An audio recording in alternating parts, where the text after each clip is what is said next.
திமுக அங்க வைக்கிட்ட கூட்டணியெல்லாம் அப்படியே வாய் மூடி மௌனமா இருந்தாங்க. சட்டமன்றத்தில் அரசாங்கத்துக்கு எதிராக எதுவும் குரல் கொடுக்கல. மக்களுடைய பிரச்சனையை சட்டமன்றத்தில் எடுத்து வைக்கல. அதனால மக்களுடைய செல்வாக்கு இழந்துட்டாங்க. இப்போ 2021 கம்யூனிஸ்ட் கட்சிக்கு கிடைத்த இடத்தை விட ஒரு இடம் குறைவா குறிச்சிட்டாங்க. இதுதான் ஸ்டாலின் கொடுத்த பரிசு அந்த கட்சிக்கு. ஸ்டாலின் அவர்கள் எப்பொழுதுமே கூட்டணி கட்சிக்கு விசுவாசமா இருந்தது கிடையாது. அண்ணா திமுகவை பொறுத்த வரைக்கும் எங்கள் தலைமையிலே அமைக்கப்படுகின்ற கூட்டணி உயர கொடுத்த எங்கள் தொண்டர்கள் பாடுவார்கள். அப்படித்தான் நாம் நடந்தோம்.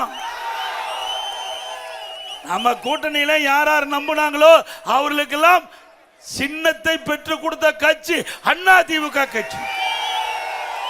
எங்க கூட்டணியில நம்பி எங்களோடு இணைந்து பணியாற்றிய கூட்டணி வேட்பாளர்கள் எல்லாம் எங்களுடைய கட்சி நிர்வாகிகள் தொண்டர்கள் இரவென்று பகலென்று பாராமல் தேனீக்களை போல எருமை போல சுறுசுறுப்பா செயல்பட்டு அண்ணா திமுக நிற்கின்ற வேட்பாளரை விட கூட்டணி கட்சி நிற்கின்ற வேட்பாளர்களை பாடுபட்டு வெற்றி பெற செய்யக்கூடிய இயல்பான எண்ணம் உடையவர்கள். பொன்மனச்செம்மல் புரட்சி தலைவர் எம்ஜிஆர் இந்த இயக்கத்தை தோற்றுவிக்கின்ற பொழுது எப்படி உயர்ந்த உள்ளம் கொண்ட தலைவராக இருக்கிறாரோ அப்படி கழக நிர்வாகிகளை தொண்டரையும் எங்களுடைய தலைவர் எங்களை வளர்த்திருக்கின்றார். ஸ்டாலின்லாம் அப்படி அல்ல, திரு கருணாநிதி அவர்கள் அப்படி இல்லை. எப்பொழுது பார்த்தாலும் ஆக அண்ணா திமுக பொறுத்த வரைக்கும் தொண்டர்ந்து நிர்வாகி வரை யார் நிற்கிறாங்க இல்ல, தலைமை என்ன சொல்லுதோ அதை நடைமுறைப்படுத்தக்கூடியவர்கள் அண்ணா திமுக. எப்படி ராணுவத்தில் கேப்டன் உத்தரவு போட்டா நம்முடைய சோல்ஜர்கள் அவருடைய சோல்ஜர்கள் எப்படி பணியாற்றார்கள் அதுபோல ராணுவ கட்டுப்பாட்டில் இருக்கின்ற இயக்கம் அண்ணா திமுக இயக்கம். அதனாலதான் நம்ம கட்சி ஒன்றும் பண்ண முடியல. எவ்வளவு முயற்சி செஞ்சாங்க. நான் ஒரு விவசாய குடும்பத்தில் பிறந்து உங்களோட வாழ்ந்து ஒரு பொறுப்புக்கு வருகின்ற பொழுது எவ்வளவு பிரச்சனை உண்டாக்குனாங்க இந்த ஸ்டாலின் அவர்கள். சட்டமன்றத்தில் ஏன்னா முதலமைச்சர் சட்டமன்றத்தில் பெரும்பான்மை நிரூபிக்க வேணும். அந்த காலகட்டத்தில் திரு ஸ்டாலினும் அவர் சார்ந்த முன்னாள் அமைச்சர்கள் எம்எல்ஏக்கள் பண்டின அட்டுழியும் கொஞ்சம் நெஞ்சம் இல்லை, எல்லாமே இதில் வந்திருக்குது. தொலைக்காட்சியில் வந்த செய்தி நீங்க எல்லாம் பார்த்திருப்பீங்க. பெரும்பான்மை நிரூபிக்கின்ற பொழுது சட்டப்பேரவை இருக்கையிலிருந்து சட்டப்பேரவை தலைவரை கீழே இழுத்து தள்ளுறாங்க.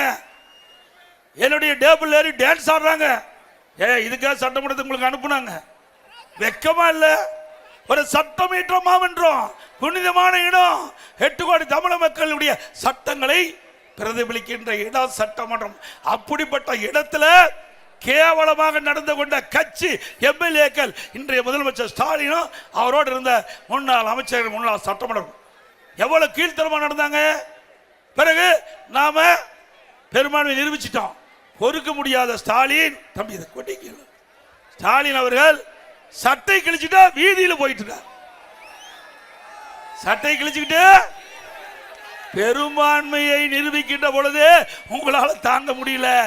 இப்போ அண்ணா திமுக கூட்டணி பெரும்பான்மையான இடங்களிலே வெற்றி பெறும்.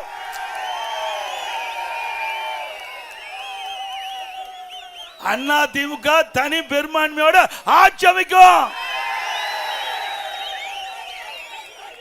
தம்பி கொடி இந்த கொண்டாப்பா. ஆட்சி அமைக்கின்ற பொழுது ஸ்டாலினுடைய மனநிலை எப்படி இருக்கும் நீங்களே கற்பனை பண்ணி பார்த்து. ஏற்கனவே சட்டை கிழிச்சிட்டு வீதியில போனவர் இப்போ எப்படி போவாருன்னு மக்களே முடிவு பண்ணிக்க. இதுக்குள்ள என்னென்னலாம் பேசுறாங்க. ஏப்பா அப்பா ஸ்டாலின் ஒரு பக்கம் பேசுறாரு, மகன் உதயநிதி ஒரு பக்கம் பேசுறாரு, உதயநிதியோட அத்தை கனிமொழி ஒரு பக்கம் பேசுறாங்க, ஆளாளுக்கு பேசுறாங்க. ஐயா யார் வேணாலும் எது வேணாலும் பேசட்டும், ஆனா மக்கள் முடிவு பண்ணிட்டாங்க. இதோட திராவிட முன்னேற்ற கழகத்துக்கு இறுதி தேர்தல் என்று மக்கள் முடிவு செஞ்சிட்டாங்க. யாரு அந்த குடும்பத்தில் தவிர்த்து வேற எவராவது பேச முடியுமா? அந்த கட்சியில் எத்தனை பேர் இருக்கிறாங்க? துரைமுருகன் இருக்காரு, ஏவா வேல் இருக்காரு, திரு நேரு இருக்காரு. அவெல்லாம் இன்னைக்கு தமிழ்நாடு முழுவதும் தேர்தல் பிரச்சாரத்துக்கு அனுப்பிச்சாங்களா? அதுதாங்க கருணாநிதி குடும்பம். அதோடைய ரத்தமே அப்படித்தான் இருக்க மாட்டேங்குது. அந்த வாரிசுகள் தான், திரு கருணாநிதி குடும்பத்தில் பிறந்த வாரிசுகள் தான் ஆட்சிக்கு வர முடியும், அந்த கட்சிக்கு அதிகாரத்துக்கு வர முடியும். வேற எவரையும் விட மாட்டாங்க. ஆக வாரிசு அரசியல் நாட்டுக்கு தேவையா? குடும்ப ஆட்சி நாட்டுக்கு தேவையா? இந்த குடும்ப ஆட்சிக்கு வாரிசு அரசியலுக்கு இந்த தேர்தலில் முற்றுப்புள்ளி வைப்பீங்களா? என்னங்க நாட்டில் வித அதிசயமா? வேற யாரும் வரக்கூடாதா? ஏன் இங்க இருக்கிற நம்ம ஏற்காடு சட்டமன்ற தொகுதியில் வாழப்பாடியில் இருக்கின்ற ஒருவர் இந்த முதலமைச்சர் ஆனா ஏத்துக்க மாட்டாங்களா மக்களே? வரட்டுங்க.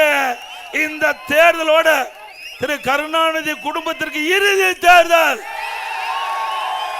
இனி இந்த நாட்டை ஆளக்கூடியவர், தமிழ்நாட்டுடைய முதலமைச்சராக வரக்கூடியவர் இன்றைக்கு இந்த ஜனநாயக நாட்டில், இந்த தமிழக மண்ணில் பிறந்த எல்லாருக்கும் உரிமை உண்டு.